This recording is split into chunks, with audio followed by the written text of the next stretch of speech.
بسم اللہ الرحمن الرحیم۔ السلام علیکم ورحمۃ اللہ۔ میں ہوں ندیم عالم۔ چھوٹی چھوٹی خبریں تو کافی ہیں، لیکن جیسا کہ آپ جانتے ہیں کہ مشیر داخلہ بنا دیا گیا محسن نقوی صاحب کو، تو آنے والے دنوں میں آپ دیکھیں گے کہ یہ بہت ہی غلط فیصلہ ثابت ہوگا مسلم لیگ کا۔ لیکن میرا خیال ہے یہ مسلم لیگ کا تو فیصلہ نہیں ہے، کہ جو سختی کسی کا بھی حل نہیں ہے۔ ان لوگوں کے خیال میں کو جس طرح مینج کیا ہے الیکشن مینج کرنے کی کوشش تو کی گئی ہے، جس طرح گاڑیاں دی گئی پہلے سی ڈی سی کو، اور تمام جو الیکشن جو ہے وہ سمجھ لیں کہ آر او کے ذریعے، جو آر او ہے وہ اپنے سرکاری ملازمین ہی تھے سارے، استفاد لیا کہ زیر سایہ الیکشن ہی ہوا، تو اس کا نتیجہ تو آپ لوگوں نے دیکھ ہی لیا ہے۔ تو پھر سمجھ لیں کہ فارم 47 کا ہی سہارا لینا پڑا، تو مینج تو نہیں کر سکے، پورے دنیا میں جگ ہنسائی ہوئی ہے۔ تو اسی طرح رانا ثناء اللہ صاحب جو ہیں وہ حکیم صاحب کے نام سے مشہور تھے، تو اس کی بھی ظلم و بربریت، اور اس کا نتیجہ آپ نے فیصل آباد کے انتخابات میں دیکھ لیا ہوگا کہ اتنی دھاندلی کے باوجود، سب کچھ کرنے کے باوجود، ہر طرح مینج کرنے کے باوجود فیصل آباد میں کلین سویپ ہو گئی۔ اور سب سے بڑی جو خبر ہے، میرا خیال کہتے ہیں کہ نجم سیٹھی صاحب نے، جو کہ جن کا جھکاؤ بھی مسلم لیگ کی طرف ہی ہے، تو ان کا کہنا ہے کہ انہوں نے اپنے پروگرام میں کہا کہ اگر شہباز شریف 2 سال ملک کے وزیر اعظم رہ گئے تو سمجھ لیں پاکستان کا صفایا ہو جائے گا۔ سمجھے کہ بالکل ستیہ ناش، جیسے 16 ماہ کی کارکردگی ہے، اور اس کا سمجھ لیں کہ پلس رزلٹ، جو کہ میں شروع سے ہی کہہ رہا ہوں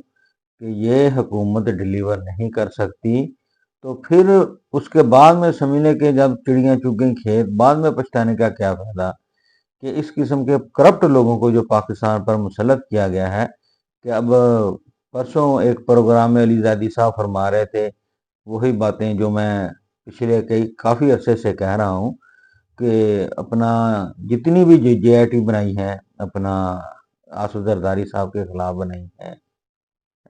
اپنا جو زہر بلوچ ہے اس کا جو ہے اپنا اس کا شہباز شریف کی جو منی لانڈرنگ ہے، اپنا زرداری صاحب کی جو منی لانڈرنگ کے جتنے بھی کیسز ہیں، اور جے آئی ٹی جنہوں نے بھی سمجھ لیں کہ اس میں آئی ایس آئی ایم آئی جو ہمارے ادارے ہیں، ان افسران کے دستخط ہیں، انہوں نے سمجھ لیں کہ یہ چیزیں ساری نیگونیش کر کے اور ثابت کیا ہے کہ یہ لوگ کرپٹ ہیں، ان لوگوں کے غیر ملکی لوگوں کے ساتھ تعلقات ہیں۔ تو یہ لمحہ فکریہ ہے پاکستان کے لیے بھی اور ہمارے اداروں کے لیے بھی، کہ اس قسم کے لوگوں کو اب دوبارہ ہم پر مسلط کیا جا رہا ہے پاکستان پر زبردستی۔ تو آنے والے دنوں میں سمجھے کہ تاریخ ہمیں کبھی معاف نہیں کرے گی۔ یہ لوگ کسی کو منہ دکھانے کے قابل نہیں رہیں گے، کہ اپنی ذاتی اناج اور دشمنی یا لڑائی جھگڑے کی وجہ سے انہوں نے پاکستان کو اور عوام کا جو ووٹ ہے، کہ عوام کے ووٹ کی بھی سمجھے کہ اس ملک میں اب کوئی عزت و توقیر نہیں رہی،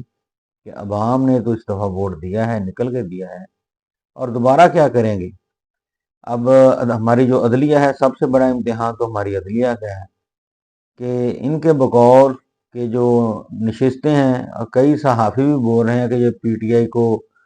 فیصلہ نہیں کرنا چاہیے تھا سنی اتحاد کے ساتھ۔ بھائی اگر سنی اتحاد کے ساتھ فیصلہ نہ کرتے، کسی اور جماعت کے ساتھ بھی فیصلہ کر لیتے، پھر انہوں نے کوئی اور بہانہ ڈھونڈ لینا تھا۔ یہ نشستیں نہ دینے کا مقصد یہ ہے کہ اب الیکشن ہو جائیں گے، دوبارہ ان کو سیٹیں دے دیں گے، اس وقت کیا فائدہ ہوگا؟ جب سینٹ کے الیکشن ہو جائیں گے، ان کے سینٹ کے جو ممبر ہیں متعلقہ، سمجھ لیں کہ 3-4 کم بنیں گے وہ نشستیں نہ ہونے کی وجہ سے۔ تو یہی اصل میں طریقہ کار ہے، اس کے بعد میں یہی ہماری عدلیہ فیصلے دے دے گی، آپ دیکھیں گے۔ یہ میں ابھی آپ کو بتا رہا ہوں کہ آنے والے دنوں میں سینٹ کے الیکشن کے بعد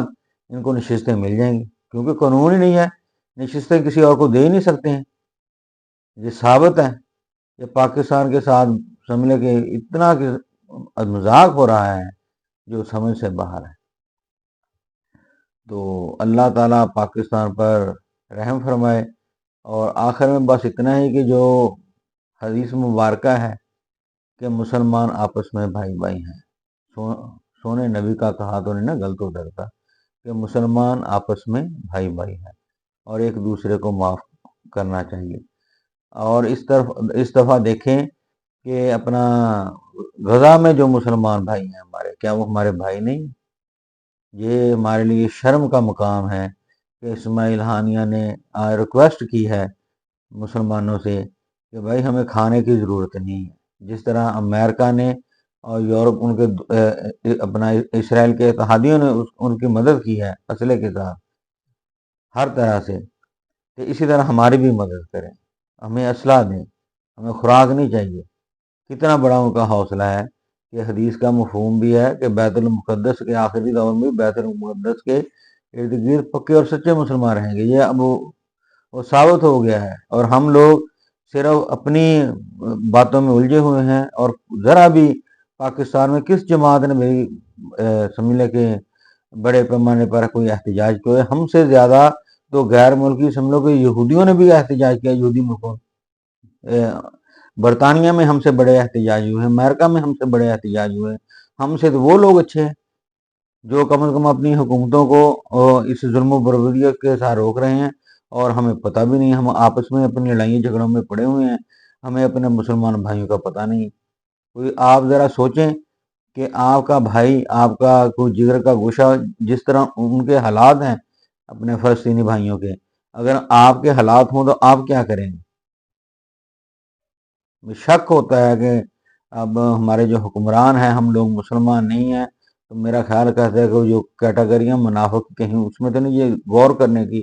ضرورت ہے۔ اپنی آواز بلند کریں اپنے مسلمان بھائیوں کے لیے، اور جو ادارے ہیں جو امداد اور سمجھ لے کہ کسی طرح بھی جہاد کے لیے ان کی مدد کر سکتے ہیں ہمارے مسلمان بھائیوں کی اپنا فلسطین میں، ان کی جتنی بھی کوشش ہو سکے مدد کرنے کی کوشش کریں۔ آج کی اتنی ہی آپ سے درخواست ہے اس پلیٹ فارم پہ۔ آپ کا بہت بہت شکریہ۔